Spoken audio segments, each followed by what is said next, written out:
First story. Deadbeat brother crashed my car, and my entitled parents lied to protect him. I have an older brother, John, who has always treated me badly. We're just a year apart, but he used to beat me up as kids and always acted like everything I owned belonged to him too. He was the golden child in the family, which made my life hard, so I moved out as soon as I turned 19. My uncle, who is a retired police officer, took me in when I left home. He even gave me an old Crown Victoria, which I absolutely loved. For some reason, John hated that I had that car. He went through 4 old cars that eventually broke down, while my Crown Vic kept running smoothly. After his 4th car broke down when he crashed it into a pole, he asked to borrow my car. I had a bad feeling and told him no. He called me entitled and said he needed the car to get to work. I told him to take the bus because I knew how he drives, and there was no way I was letting him use my car. My parents called me after that, trying to convince me to lend him the car. I refused, no matter what they said, because I needed it for my own transportation.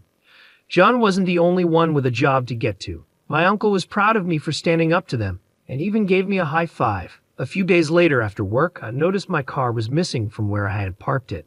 I called John, but he didn't answer. Then I called my parents and asked if he had taken my car. They denied it at first, but when I said I was calling the cops, they admitted that John had taken it because he needed it. I told him he'd better bring it back immediately, or I'd get the police involved. They called me a jerk, but they also called John and told him to return my car. He showed up in the parking lot 30 minutes later. When I demanded to know how he stole my car, he held up a set of police Crown Vic keys he had bought online. Some of them were made to work with multiple cars. I told him that if he ever stole my car again, I'd have him arrested. Then he had the nerve to ask for a ride home. I reminded him that he left me waiting in the cold after stealing my car so he could walk home. He called me a jerk as I drove away. After that, my uncle installed a tracking device in my car. When Christmas came around, I was celebrating with my family like every year.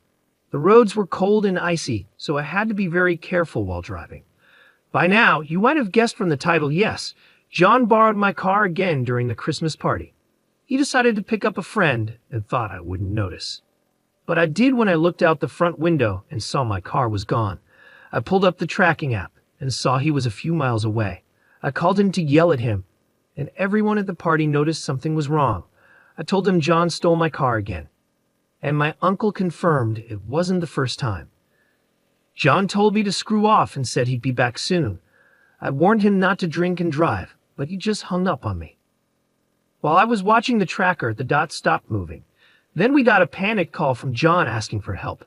He had crashed my car because he couldn't handle the icy roads and wasn't used to driving a rear-wheel drive vehicle. We all piled into my parents' minivan and followed the tracker to find him. We found John by the road with my Crown Vic nose deep in a snow-filled ditch. My uncle was furious since the car used to be a police vehicle, and I was beyond angry with John for stealing my car again. My parents wanted me to let it go, but I said enough was enough and that I was going to call the police. John begged me not to because he had been drinking before driving and would get a DUI. I told him he was going to pay for the damage to my car, or I'd sue him. As luck would have it, police were already on their way to check on the accident because someone else had called them. My parents tried to tell the cops that I was the one driving, and they were just there to help me. I told the cops that wasn't true, and my uncle backed me up. One of the officers recognized my uncle, and they had a quick chat. Then the police asked John for his license, and that's when I found out his license was suspended because of his last car crash. They also gave him a breathalyzer test.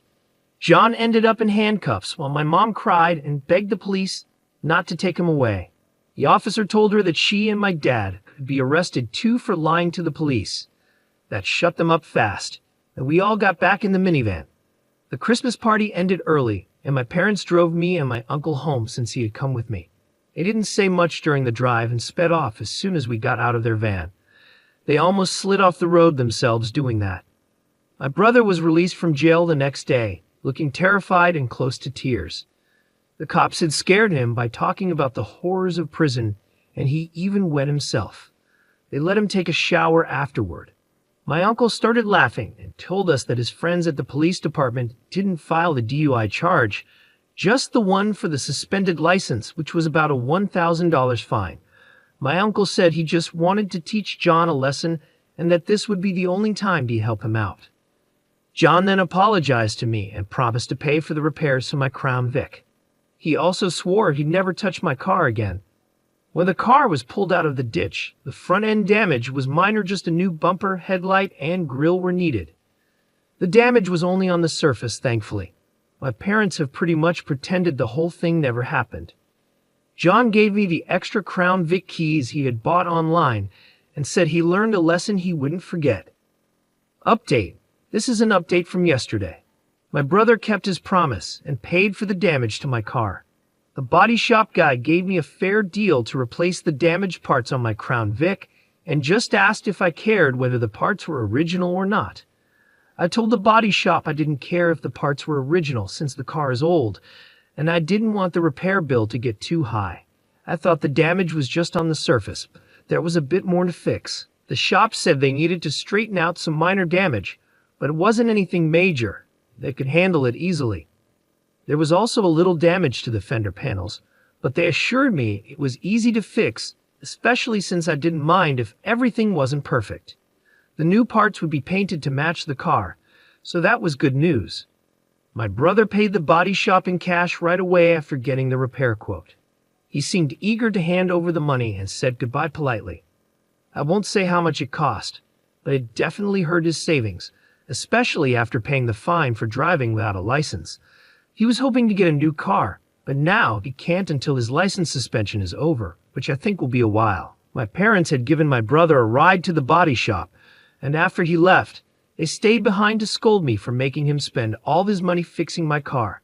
I could tell they were about to say something about how I should have just let him use my car in the first place, and how this all could have been avoided if I had. But something inside me snapped, and I cut them off. I finally let it all out. I called them out on everything, the favoritism, how they've always treated my brother as more important than me. I reminded them that I had to move in with my uncle just to get away from their unfair treatment. I told them how they let my brother steal my car and then tried to lie about it until I threatened to call the police. They even tried to lie to the police by saying I was the one driving when my brother crashed my Crown Vic.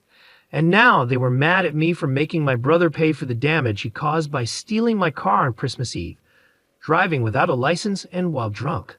By the time I finished, I was out of breath. I was nearly out of breath. My mother was crying and my father's face was bright red, looking like he was about to explode. But instead of shouting, he took my mother by the hand and started to leave. Just then, a guy sitting near the door blurted out, "You guys are narcissists." That was all it took to push my father over the edge. He started attacking the guy like a madman. My dad isn't small, and he knows how to throw a punch, so he beat the poor guy badly like a wild gorilla. I yelled for the clerk to call the cops, and they did. When my father heard that, he bolted out the door and drove off, leaving my mother crying in the lobby. The police had to pick him up at home, and surprisingly, he cooperated when they arrested him. But now he's facing charges for assault. The guy my father beat up had a badly swollen black eye, a possibly broken nose, and a concussion. I was there when they put him in the ambulance to take him to the hospital. My mother has been calling me, crying and blaming herself. My uncle says it's about time my dad got some karma, and my brother is doing everything he can to stay out of it. This is not how I thought things would turn out. Update. My father is out of jail now, and I've been told he looks terrible. My mother paid his bail, and when he came out, he looked almost as beat up as the guy he attacked. Apparently, he picked a fight in jail over the weekend and got jumped by other inmates. My uncle went with my mother when my father was released and described what he looked like to me. He said my dad has 2 black eyes, dark bruises all over, a fat lip, and is missing a tooth. My uncle said my father didn't try to blame me for anything this time. He barely spoke at all. He just got into the minivan with my mother and went home. I managed to get in touch with the guy my father beat up. A friend of a friend knows him. I'll call him Scott for now. My father beat Scott up pretty badly. Scott has a concussion from hitting his head against the wall after being punched several times. His nose is indeed broken, and he's in a neck brace. He spent 3 days in the hospital. When I asked him what he planned to do, he confirmed that he's going to sue my father and has already spoken to a lawyer. I told him to do what he needed to do, but I don't have any more details about the case. My friends and I put together a gift basket for Scott, and we all chipped in some money since he won't be able to work for a while. Even my uncle contributed, even though he didn't have to. Scott was very thankful when we gave it to him. My mother hasn't tried to call or text me since my father was released, but my brother texted me that she's still been crying a bit, and my father has been mostly silent since he got home, hardly leaving the couch. The last time my father was like this, he didn't speak to anyone for at least a week, but this situation is much worse than what made him go silent last time. Final update. I know it's been months, but I finally have an update. The guy my father beat up is doing fine now, though he still needs to get his nose fixed. The rest of his injuries have healed well. He filed a lawsuit against my parents, and at first my father was determined to fight it, but he eventually changed his mind. Why? Well, for a few reasons. First, someone broke several windows on my parents' minivan in the middle of the night. My uncle said the police think it was done with a BB gun, but they couldn't find out who did it. My father replaced the windows himself, as he's done that before, and there hasn't been any more vandalism since. I think whoever did it might be connected to the guy my father beat up. Second, a lawyer told my father that he had no chance of winning in court. There was CCTV footage, as several witnesses, including me, and no judge would side with him. The last thing that made him change his mind was when my mother threatened to divorce him. That seemed to be enough for him to finally give in. They settled the lawsuit in mediation before it went to court, but I don't know how much my father paid because my mother won't tell me. I'm guessing it was a lot. As part of the agreement, my father also has to go to anger management classes. I've only seen my father a few times in the past few months, and it's clear he's still mad at me. He avoids looking at me and always seems angry. But after everything that happened, he can't justify his anger anymore, not even to himself. He just sits quietly and fumes. He's also cut back on drinking a lot, probably because it's one less expense for him and my mother to worry about. As for my brother, he'll be glad to know he's been trying hard to make things right with me. He moved out of our parents' house and is living with a friend now. He got his license back, but doesn't have a car yet because he can't afford one. Instead, he rides a bike to work. His relationship with our parents is more strained now, though. After a while, our father started blaming him for everything that happened over the holidays, and our mother had to calm him down. My father is a lot calmer now since he started going to anger management, but it's clear he still doesn't like me. It's not like my parents are suggesting family therapy or couples therapy. I think my father doesn't want more people telling him he's wrong, and my brother and uncle agree with that. My father is still working, though his clients dropped off for a while. He's back on his feet now. My mother says he wants to get dentures for his missing teeth. It turns out he lost more than one tooth after getting out of jail. Initially, it was just one, but several of his upper teeth were already in bad shape, and he had to have more pulled.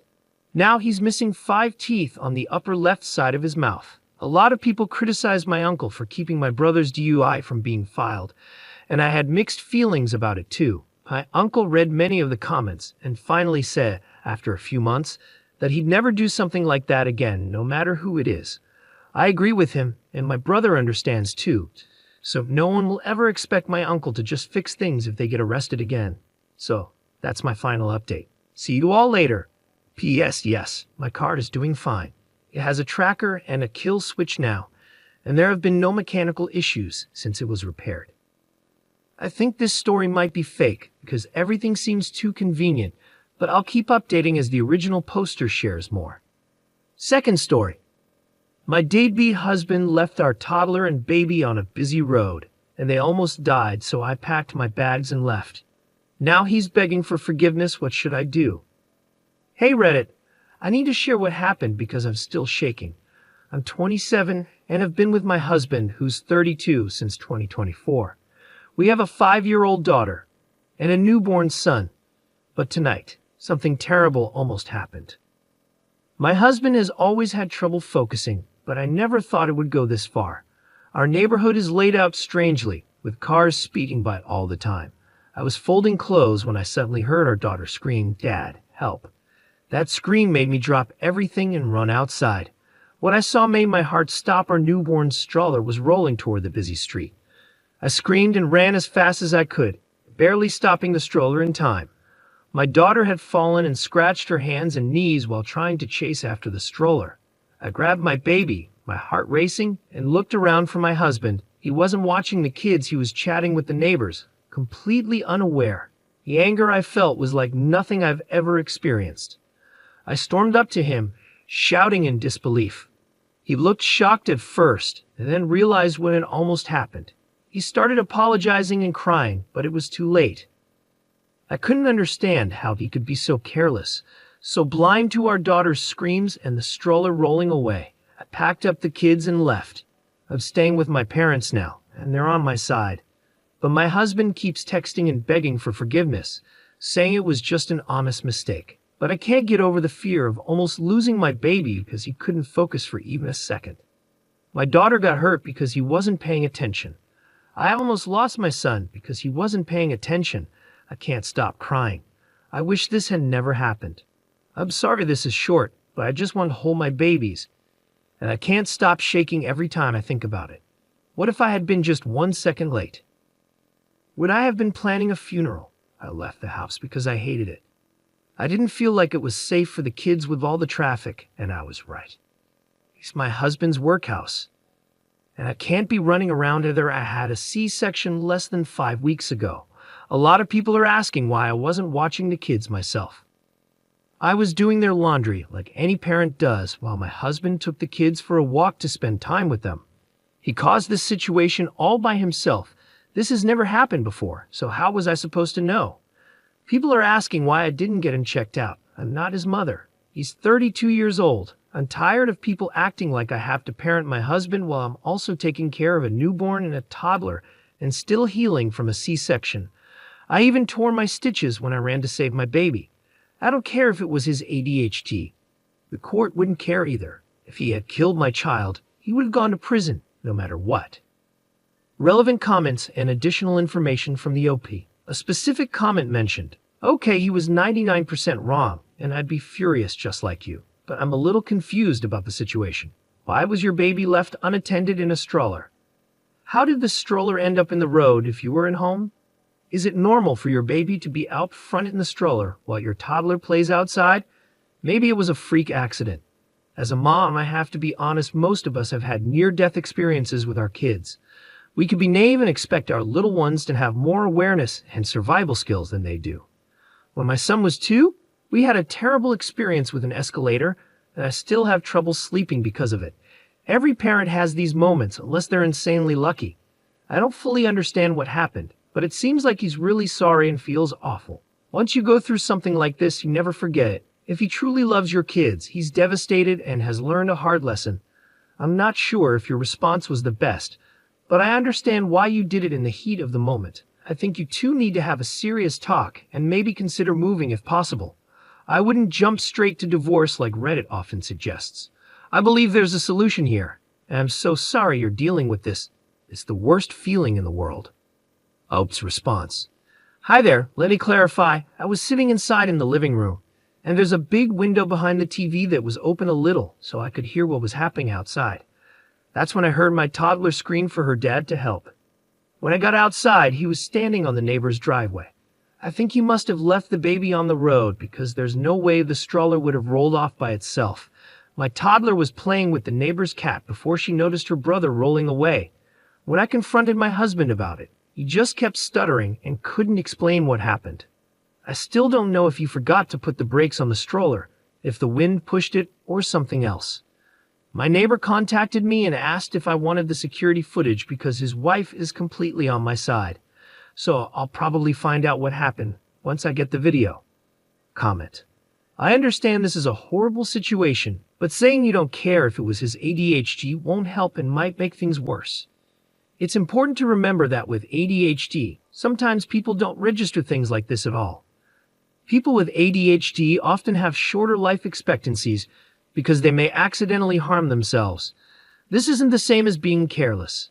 Learning more about ADHD could help you both stay safer. Understanding how my ADHD works and using specific precautions has probably saved my life. You should tell your husband what you need from him, whether that's getting better control of his ADHD through medication or other methods. or setting clear rules like not taking the kids out front without you. It's strange that neither your husband nor the neighbor noticed the stroller. You did from inside. Were the neighbors just watching the stroller roll toward the street? Was your husband somewhere where he couldn't see it? Were you already heading outside when this happened? I'm trying to understand why neither your husband nor the neighbor noticed, but you did from inside. People with ADHD usually react quickly in emergencies, so this seems odd. I'm not accusing you of leaving anything out, but think about what your husband and the neighbor were doing that they missed it. Something feels off. This is a terrible situation. I once lost a pet due to inattention from ADHD, but I can't imagine nearly losing a child. Op's response. That's why I'm waiting for the footage. It doesn't make sense how this all happened. I'm not sure how to describe my house. There's a big window in the living room that was open a bit so I could hear outside. The neighbor's house is 3 houses away, and we live at the end of the street near a main road. When you walk into my house, the living room is on the left, and the kitchen is on the right. When I got up, I couldn't run fast because I'm still healing. Sorry if this is confusing. When I ran outside, the neighbor's wife was running toward the stroller, but was still far away, and the neighbor was helping my little girl off the road. That's all I saw. I'm just waiting to hear back from them. My husband was just standing there with his hands on his head, doing nothing. Comment. I was shocked when I read what happened. Are you okay? Did you hurt yourself more? You just had a baby. What was your husband doing? Being outside with small children, especially near a busy street, should be like watching them swim. Anything can happen in an instant. I hope you're okay. Do you have cameras in your house? I wonder how long your husband was talking to the neighbor. Op's response. I tore my C-section stitches and had to go to the ER. While I was there, I made sure my little girl got her knees and hands bandaged up. The crazy thing is, I didn't even realize I was bleeding until I was in my parents' car. My mom noticed and panicked, taking the baby back to their house while my dad took me and my daughter to the hospital. Update 15 hours later. The neighbor's wife sent me the footage, and I just can't believe what I saw. My husband was walking with the stroller, and our toddler was in front of them. When they passed the neighbor's house, the neighbor was outside washing his car, and our toddler saw his cat and stopped to pet it. My husband stopped too, but he left the baby on the road. He didn't even bother locking the stroller wheels and walked all the way up the driveway without looking back. He had his back to the stroller for about 10 minutes before it suddenly started moving. I think it was because the road is on a hill, or maybe it was the wind. My toddler never went near the stroller.